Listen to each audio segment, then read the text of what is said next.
ओम श्री राधा कृष्णाभ्याम नमः। राधिका कृष्णौ वंदे आत्मा कलिवर रूपिणौ याभ्याम विना न वर्तन्ति जगताः माया विनिर्मितम्। राधा रासेश्वरी कृष्णा शरच्चंद्र प्रभानना कृष्ण वामांग संभूता सच्चिदानंद रूपिणी वृंदावनी देवी वृंदावन विनोदिनी चारु चंद्रावली चैव चंद्रकांता होया चया कृष्ण प्राणाधिका कृष्ण प्रिया श्री कृष्ण स्वरूपिणी रास नामनी च तथैव रसिकेश्वरी। ओम श्री राधा कृष्णाभ्याम नमः। प्यारे सज्जनों, आज हम आप लोगों के सामने योग की तीसरी विधा पर चर्चा करेंगे और वो तीसरी विधा है भक्ति योग। अब तक हमने आप लोगों को सांख्य योग और कर्म योग के बारे में बताया। अब आज चर्चा का विषय भक्ति योग का है।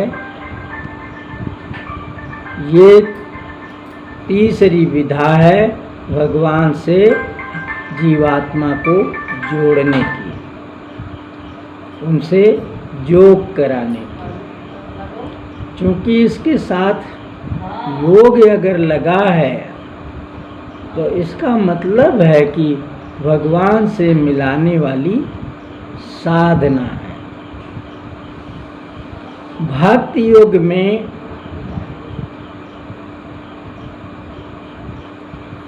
वो साधक जो अपने मन को इतना बस में नहीं कर पाता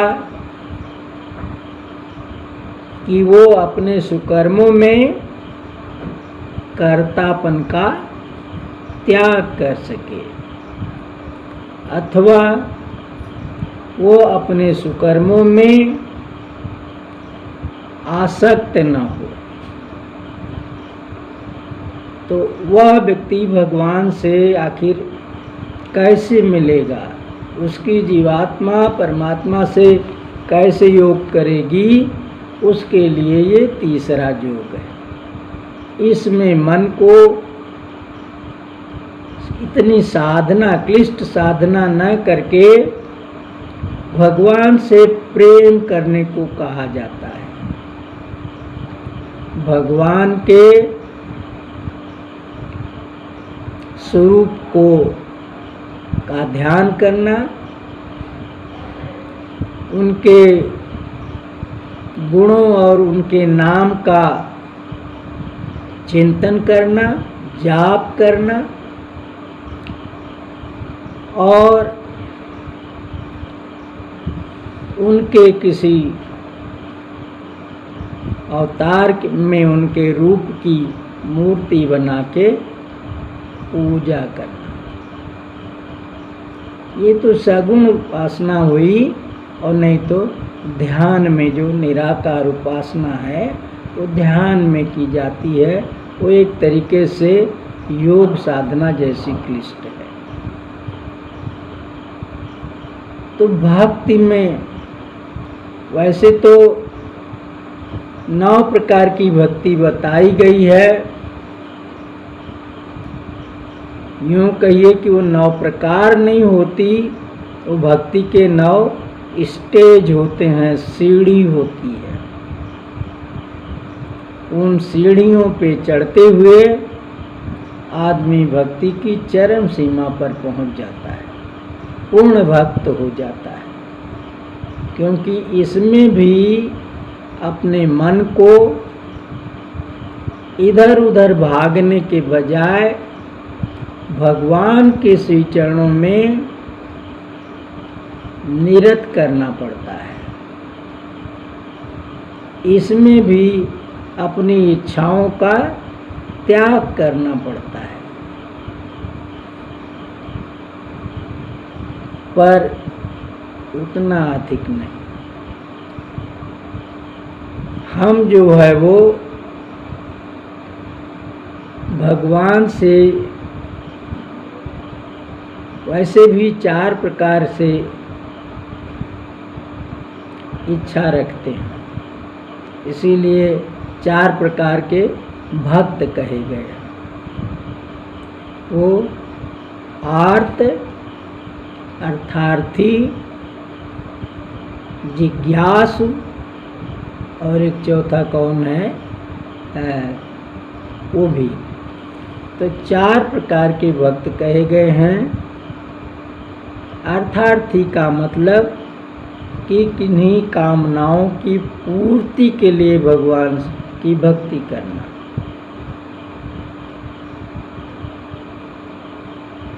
भौतिक कामनाओं की। और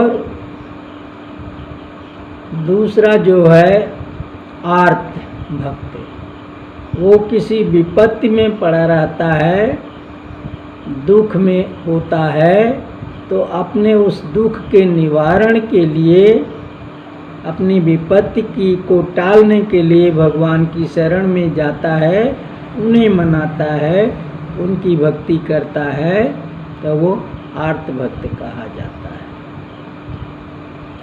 और जो जिज्ञासु है वो भगवान से और कुछ नहीं चाहता, भगवान को जानने के लिए उनकी भक्ति करता है, उनके विषय में पूरा ज्ञान हासिल करने के लिए कि वो कौन है, कैसे है, क्या स्वरूप है, आदि आदि।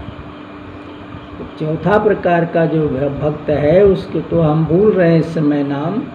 तो यूँ मोटे में समझिए कि इस भक्ति में कामनाओं का पूर्णतः त्याग नहीं होता। तो जब इच्छाएं बनी हैं तो इच्छाओं के फल की भी तो आशा बनी जाती है। तो ये योग साधना जो है उससे भिन्न ही है, लेकिन इसमें मुख्य चीज़ ये है कि हम भगवान से, अपने आराध्य देव से लगाव रखते हैं, प्रेम करते हैं, उन्हें प्रसन्न करने के लिए कर्म करते हैं। और यही कारण है, हमें चूँकि कर्म करना जब नहीं आता या हमारा मन जो है उधर नहीं लगता, तो भक्त की पहली सीढ़ी, भक्ति की जो है पहली सीढ़ी गोस्वामी तुलसीदास के रामचरितमानस में सबरी माता को बताते हुए भगवान श्री राम ने बताया था कि प्रथम भगति संतन को संगा और दूसर रतिमम कथा प्रसंगा। भक्ति की शुरुआत संतों के साथ से की जानी चाहिए, भक्तों की संगत में रहना चाहिए। उनके संगत में रहने से हम उनके क्रियाकलाप देखेंगे कि वो भक्ति कैसे करते हैं भगवान की। तो हमें उसके ज्ञान के लिए कहीं किसी से समझने, बूझने या पढ़ने पढ़ाने नहीं जाना पड़ता। तो देखते देखते हम उनकी नकल करते हैं और वह हमें आ जाती है। तो पहली सीढ़ी हम इस प्रकार चढ़ लेते हैं। जिन कामों को वो वर्जित समझ के नहीं करते वो हम भी नहीं करते, और जिन कामों को वो आवश्यक समझते हैं उसे ज़रूर करते हैं, तो वो हम भी करते हैं। तो ये करना न करने का ज्ञान यहाँ से मिलता है। और दूसर रति मम कथा प्रसंग, और दूसरी भक्ति जो है वो मेरी कथा में रति होनी चाहिए। मैंने जो है वो तरह तरह के अवतार लिए, उन अवतारों में कैसे मैं जन्मा, कैसे क्या किया, ये सब बातें विस्तार से सुनने, समझने, कहने की आदत डाले। भगवान के इसी को गुणगान कहते हैं। तो ये गुणगान जब होएगा और इसको हम राग से अगर गाएंगे तो भजन कीर्तन कहा जाएगा काव्यात्मक रूप देने पर। ये इस तरह से हम भक्ति करते हैं और इसमें भगवान हमारे बहुत पसंद करते हैं इसको और बहुत ही जल्दी हमें प्यारे हो जाते हैं। भक्ति वो चीज है कि जिसमें भगवान की माया जो है भक्त के करीब नहीं आने पाती। कहा गया है कि माया जो है वो भगवान की चेरी है। भगवान मायापति कहे जाते हैं। तो यहाँ माया और भगवान के बीच में जो संबंध है वो स्वामी और सेवक का है, सेविका का। वो भगवान की सेविका है और भगवान उसके स्वामी हैं, इसलिए वो मायापति कहे जाते हैं। पति का अर्थ स्वामी से, मालिक से। और भक्ति जो है वो भगवान की प्रिया है, पत्नी के रूप में है, प्रेमिका है, उसे भगवान हृदय से चाहते हैं। इसलिए भगवान को भक्ति ज़्यादा प्यारी है। जहाँ माया और भक्ति के बीच में सवाल आएगा वहाँ भगवान माया को छोड़ के भक्ति को गले से लगाएंगे। तो जो व्यक्ति भगवान की भक्ति करता है उसके अंदर भगवान की भक्ति, भगवान की प्रिया का वास होता है। जब मनुष्य के हृदय में भगवान की प्रिया वास करेंगी तो आप सब स्वयं समझ सकते हैं कि कोई चेरी या नौकरानी की कैसी हिम्मत पड़ सकती है कि उस भक्त के करीब जाए। नहीं जा सकती। तो जो लोग माया से मोहित हो जाते हैं वो केवल उस समय होते हैं जब उनके हृदय में भक्ति का निवास नहीं होता। चाहे वो कुछ क्षण के लिए ही हृदय को रिक्त करके बाहर चली जाती हैं, तभी माया उन्हें दबोचती है। और ये कर्म वो सबके साथ किया करती है। माया जो है एक मायापति भगवान को छोड़ के बाकी किसी को छोड़ी नहीं है।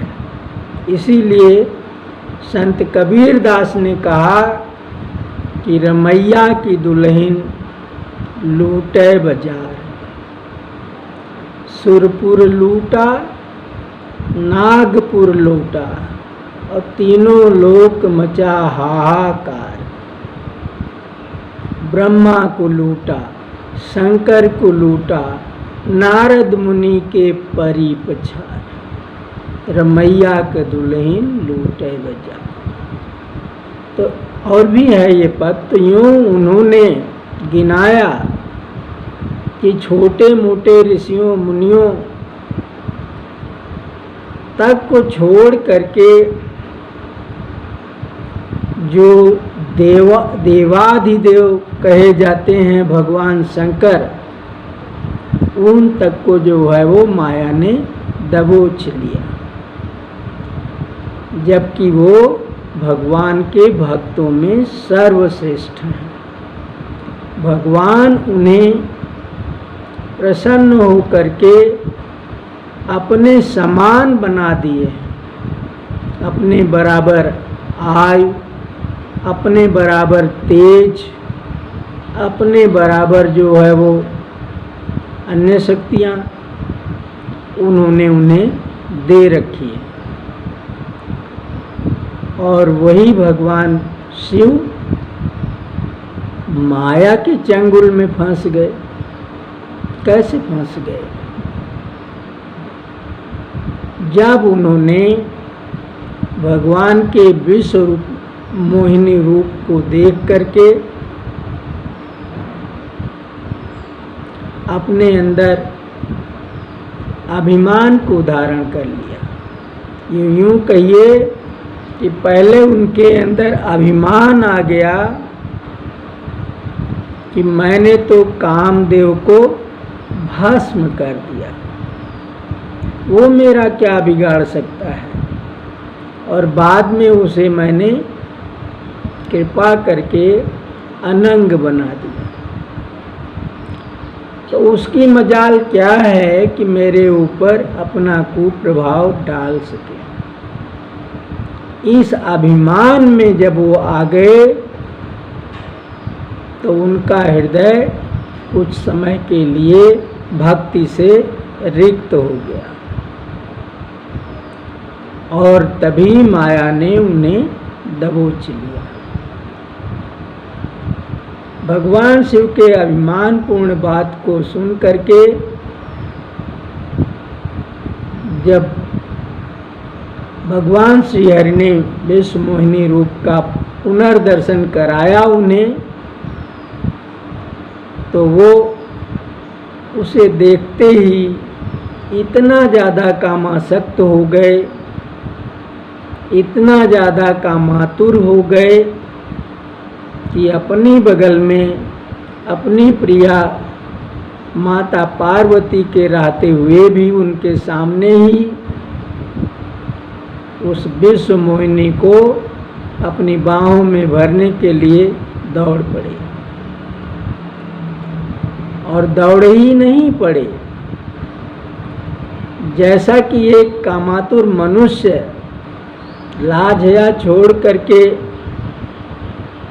नंगा नाच नाचता है, उससे भी गए गुजरे भगवान शिव हो गए।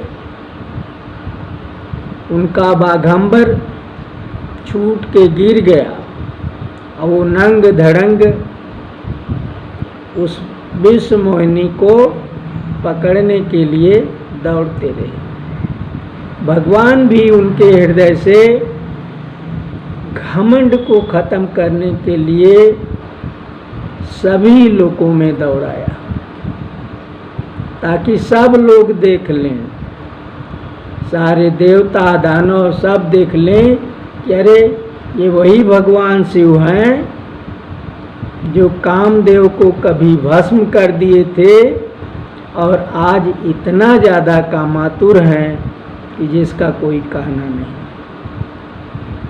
और जब उनका घमंड चूर हो गया तब भगवान पुनः अपने वेश में आ गए। इतनी कथा तो श्रीमद् भागवत में लिखी हुई है, लेकिन आपने सुन रखा होगा कि सबरीमाला मंदिर है एक दक्षिण भारत में, उसमें कुछ दिन पहले बड़ी जो है वो यूँ कहिए कि विवाद चल रहा था। उसमें जो है स्त्री को, शायद कुमारी स्त्री को अंदर घुसने की इजाज़त नहीं है, या फिर इसके उल्टे है कि कुमारी स्त्रियां और वृद्धा स्त्रियां घुस सकती हैं, जवान स्त्रियां नहीं, कुछ इस तरह का है उसमें। तो उस पर विवाद चल रहा था, मीडिया वाले रोज चिल्ला रहे थे कि भारतवर्ष में ऐसा क्यों है, सबको समान अधिकार है, तो मंदिर में मूर्ति का दर्शन करने के लिए जवान औरत क्यों नहीं जा सकती, उसे ज़रूर जाने देना चाहिए। यहाँ तक कि सुप्रीम कोर्ट ने शायद इस पर फैसला दे दिया था कि औरतें भी अंदर जा सकती हैं बिना किसी शर्त के। उस सबरीमाला मंदिर के जो भगवान हैं जिनका दर्शन होता है, उनकी मोबाइल पर हमने जो है कथा जब पढ़ी, उसमें लिखा था कि वो भगवान शिव और विश्व मोहिनी के संपर्क से पैदा हुए थे। यानी कहने का तात्पर्य ये है कि भगवान शिव ने विश्व मोहिनी के साथ संसर्ग भी किया। कोई भी बात हो, इससे हमसे मतलब नहीं है। हमारा मतलब केवल इतने से है कि भक्ति योग के साधक को माया नहीं छूती, और छूती तब है जब उसका हृदय भक्ति से रिक्त हो जाता है, भले ही वो कुछ ही समय के लिए रिक्त हो। तो भक्ति योग का स्थान भगवान को पाने के लिए बाकी सारे उपायों से श्रेष्ठ है। ये भक्ति साधना में सरल है। इसमें ना तो मन को इतना ज़्यादा कब्जे में करना पड़ता है कि वो हमेशा सांख्य योग की तरह ये सोचता रहे कि मैं अपनी इंद्रियों द्वारा किए गए कर्मों का कर्ता नहीं हूँ, या वो जो भी करे छोटा बड़ा कर्म उसमें ये सोचता रहे कि इसके फल की मुझे कोई ज़रूरत नहीं है, और जो फल खट्टा मीठा मिल गया उसको सम बुद्धि से झेल लिया। इन दोनों ही कामों में परिश्रम है। ये कठिन काम है बनस्पत भक्ति के। भक्ति में क्या करना होता है? भक्ति में तो भगवान को मानव जैसा समझ करके उनसे प्रेम किया जाता है। उनकी लीला कथा इतनी महत्वपूर्ण है, इतनी महत्वपूर्ण है कि केवल उसके बल पर भगवान से योग हो सकता है। जो भगवान तरह तरह के अवतार लिए हैं, उनमें मानव अवतार उनके दो सबसे प्रमुख हैं, एक रामावतार और एक श्री कृष्ण अवतार। रामावतार को यदि पूर्ण अवतार कहा जाए तो श्री कृष्ण अवतार परिपूर्णतम ब्रह्म का अवतार है। और इन दोनों अवतारों में भगवान ने जो लीलाएं की हैं, उनका चिंतन, उनका पठन पाठन,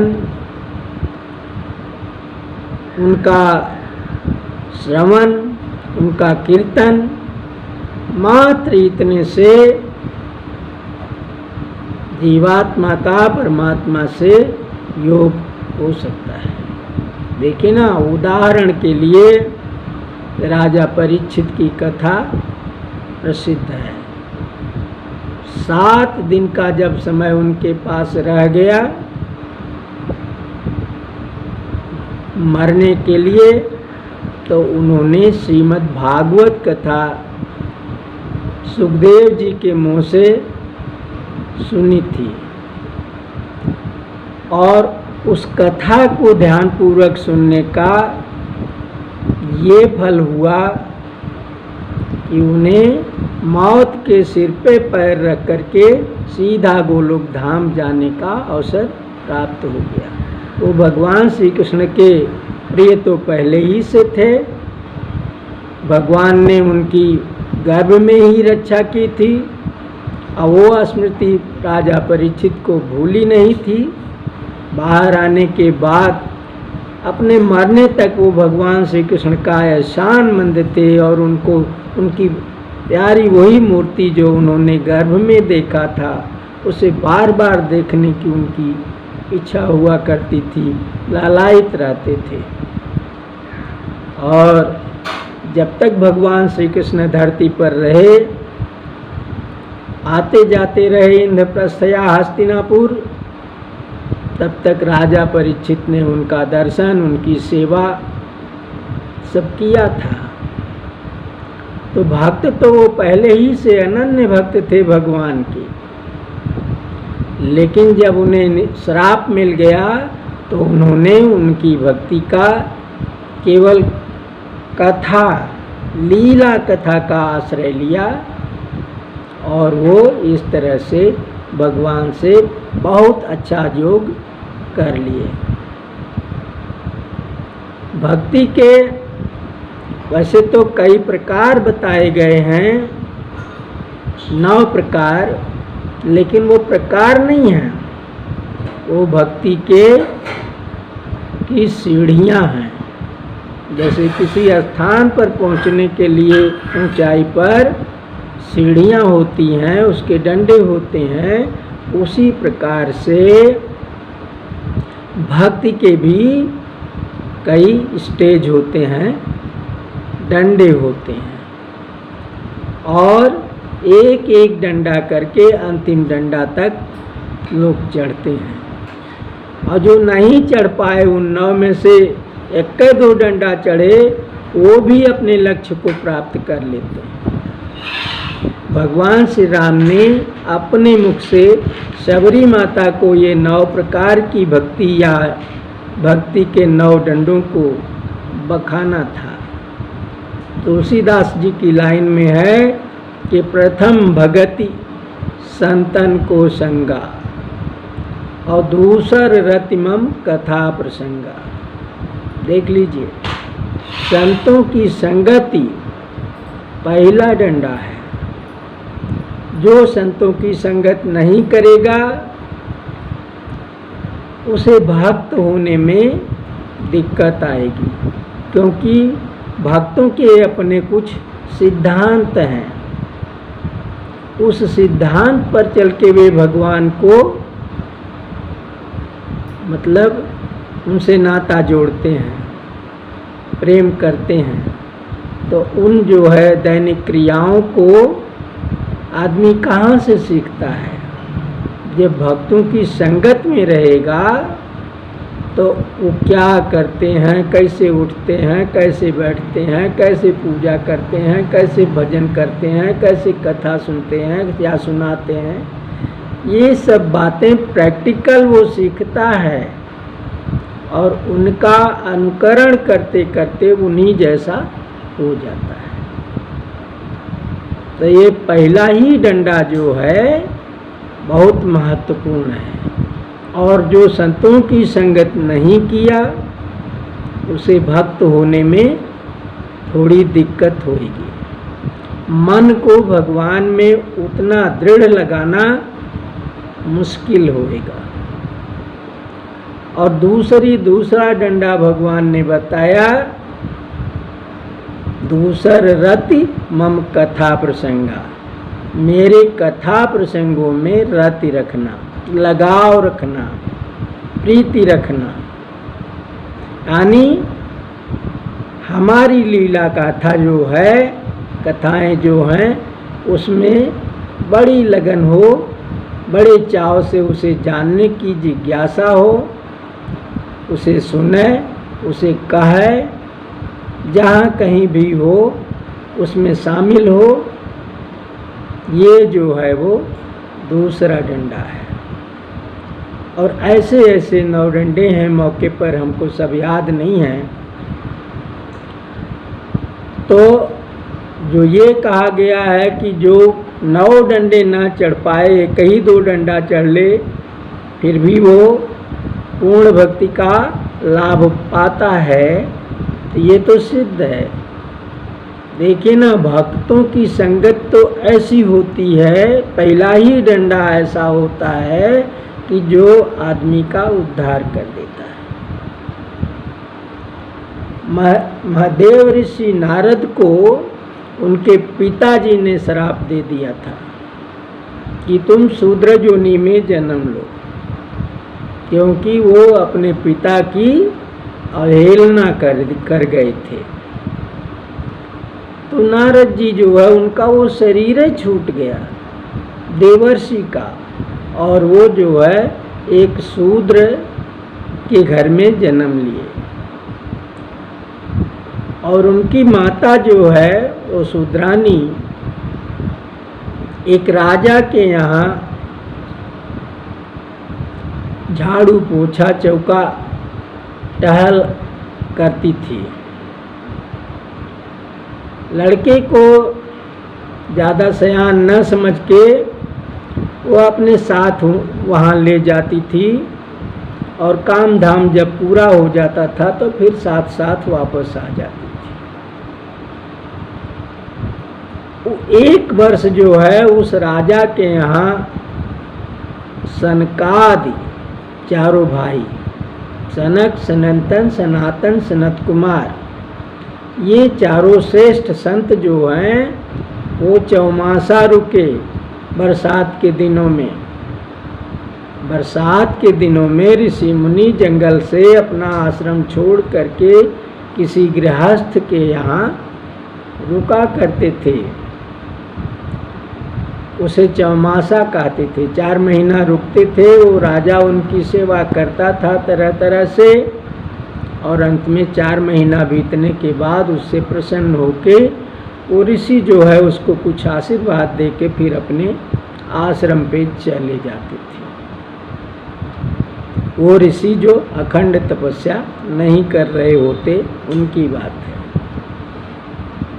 तो वो चारों संत जो वहाँ पर चौमासा रुके थे, उनकी सेवा में उनकी माँ लगी रहती थी, और घर के जो राजा के रानी, बिटिया या अन्य पारिवारिक लोग थे वो भी लगे रहते थे।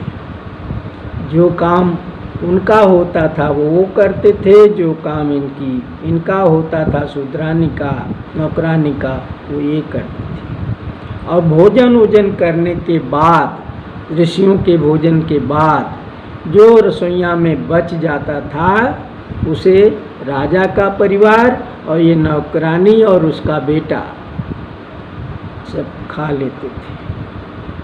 संतों के बचे हुए भोजन को, रसोइया से बचे हुए भोजन को संत शीत कहते हैं। शीत का मतलब जूठन, यानी संतों का जूठन जो है वो खाती थी वो। और उस जूठ का इतना ज़्यादा प्रभाव पड़ा 4 महीने के अंदर केवल कि नारद जी जो शूद्र जोनि में जन्मे थे, शूद्र बालक बने थे, उनका वो शरीर छूट गया और फिर से देव ऋषि हो गए, अपने असली शरीर में आ गए। तो भक्ति के केवल पहले डंडे का महत्व आपने देखा। 4 महीने की संतों की संगत जो है, एक श्रापित नारद को फिर से उनके शरीर में ला दिया। और कथा का प्रसंग आपने सुना कि राजा परीक्षित को 7 दिन मन से लगातार कथा सुनने पर मृत्यु के सिर पे पैर रख करके विमान पे बैठ के गोलोक धाम जाने का अवसर मिल गया। तो ये बात सिद्ध हो गई कि 9 डंडे जो भक्ति के हैं उनमें से कोई 1-2 डंडा ही कोई चढ़ ले तो भी वो सारे डंडे चढ़ने का फल पाता है। और फल तो केवल एक है, परमात्मा से मिलन। तो ये भक्ति योग जो है सांख्य योग और कर्मयोग से श्रेष्ठ हुआ कि नहीं हुआ। और दूसरे, इस भक्ति में आप देख लीजिए उदाहरण कि भगवान जो है उस भक्त के अधीन हो जाते हैं, उसके प्रेम में पड़ करके ये अपने को भूल जाते हैं, अपने तक को उसे दे देते हैं। जबकि बाकी किसी योग साधना या तपस्या में ये बात संभव नहीं है। यही कारण है ब्रजमंडल की गोपिकाएं उद्धव जी को जब वो उन्हें निराकार भक्ति की साधना का उपदेश देने गए थे कि तुम लोग कृष्ण के शरीर के पीछे दौड़ रही हो, सगुण भक्ति कर रही हो, वो करोगी तो बिछोह होगा ही होगा, क्योंकि वो शरीर नित्य नहीं है। एक दिन है आज, कल छूट जाएगी, चली जाएगी, छूटेगी नहीं तो उसी शरीर से भगवान अपने लोक में चले जाएंगे और धरती पर बिछोह हो जाएगा। लेकिन अगर उनके निराकार स्वरूप को, अविनाशी स्वरूप का ध्यान भजन करोगी, उनको अपने हृदय में बैठाओगी, तो बिछोह कभी नहीं होगा, क्योंकि उस शरीर का न तो जो है छूटना होता है और न कहीं जाना होता, वो सब जगह है, हर वक्त है, कण कण में व्याप्त है, आपके हृदय में भी है। उसकी उपासना करो ना, क्यों उस कृष्ण के पीछे परेशान हो। तो उन गोपियों ने कहा कि उद्धव जी, अपना ये दंड कमंडल समेट के अपने घर जाइए और ये भक्ति का उपदेश वहीं मथुरा में दीजिए। यहाँ तो हम लोग भगवान के सगुण उपासक हैं, उनके बिना हम नहीं रह पाएंगे। वो हमारी बड़ी मदद करते हैं, हमारी गौएं चराते हैं, हमको हमारी गौएं दूहते हैं, हमारे सारे काम करते हैं, उनसे जो हम लोग चाहते हैं वही करा लेते हैं। और इतना हमारे प्यारे हैं वो, इतना हमको मानते हैं कि हमारे पैरों में महावर तक लगाते हैं, हमारा श्रृंगार करते हैं, हमारे गले में बाँह डाल के नाचते हैं। बाकी आपका निराकार भगवान जो है वो भी किसी के गले में बाँह डाल के नाचा है? सनकादिकों को ले लीजिए या भगवान शिव को ले लीजिए, जो ये दोनों जने उनके बहुत बड़े भक्त हैं और नित्य स्वरूप की पूजा करते हैं। बताइए, इनको भी ये लाभ कभी उपलब्ध हुआ है जो हम लोगों को उपलब्ध है? तो आप जो है वो प्रेम लक्षणा भक्ति का महत्व नहीं जानते। हम प्रभु से प्रेम करती हैं और करती रहेंगी। तो इस तरह से आपने देखा कि भगवान अपने भक्तों के बस में रहते हैं, उनके मन की बात करते हैं। कहा गया है कि भगवान कोई भक्त कोई रुचि अपने हृदय में जब करता है ना, तो रुचि पैदा होने के पहले ही भगवान समझ जाते हैं कि हमारे भक्त की अगली रुचि ये होगी, और रुचि होने तक वो उस काम को कर धरते हैं। तो प्यारे सज्जनों, भक्ति योग जो है वो जो सारे साधनों में, सारे उपायों में सर्वश्रेष्ठ है। भगवान श्री कृष्ण ने अपने मुंह से महाभारत के मैदान में अर्जुन से कहा, क्या कहा कि हे अर्जुन, मैंने तुमको जो अब तक गीता का उपदेश दिया, इतना सारा ज्ञान दिया, वो सब केवल मैंने तुम्हारी जिज्ञासाएं पूरी की। तुम जो जो पूछते गए हमें वो बताना ही बताना था, उसका उत्तर हमने तुम्हें दे दिया। लेकिन तुम मेरे परम प्रिय हो, इसलिए मेरा कहना मानो कि तुम सब कुछ त्याग करके एक मेरी शरण में आ जाओ, मुझसे प्रेम करो, मेरी पूजा आराधना करो, प्रणाम भी करो तो मुझी को करो। तो तुम चाहे जितने बड़े पापी होगे, मैं तुम्हारा सारा पाप नाश करके तुम्हें अपना लूँगा।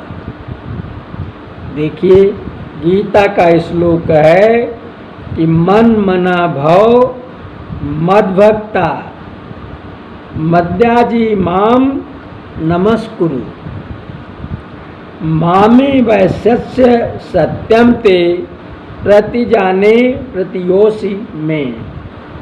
दूसरा श्लोक है कि सर्वधर्मान परित्यज्य मामेकं शरणं व्रज अहम त्वा सर्व पापेभ्यो मोक्षयिष्यामि मा शुचः। इस तरह से भगवान श्री कृष्ण ने अर्जुन को अंतिम उपदेश दिया और ये साबित कर दिया कि मेरी भक्ति के अलावा कोई भी योग, कोई भी दूसरा साधन सरल और सुगम और श्रेष्ठ उतना नहीं है जितना स्वयं भक्ति है। तो आप लोगों ने देखा कि भक्ति योग की महिमा कितनी अधिक है। इसी बात को रामानंद सागर के श्री कृष्णा में दूसरे काव्यात्मक लाइनों में कहा गया है कि सब धर्मों के भेद भुलाकर एक मेरे शरणापन हो जा और मैं सब पाप से मुक्ति दूंगा, शोक न कर मेरी भक्ति में खो जा। प्यारे सज्जनों, इस तरह से आज भक्ति योग पर चर्चा समाप्त हुई और आप लोगों से ये निवेदन है कि प्रभु के अपने मुंह से बताए हुए इन सब उपायों को करके आप अपना कल्याण, परम कल्याण कर लीजिए। अपनी जीवात्मा का उनसे योग कर लीजिए, मिलन कर लीजिए। जय श्री राधे, राधे राधे।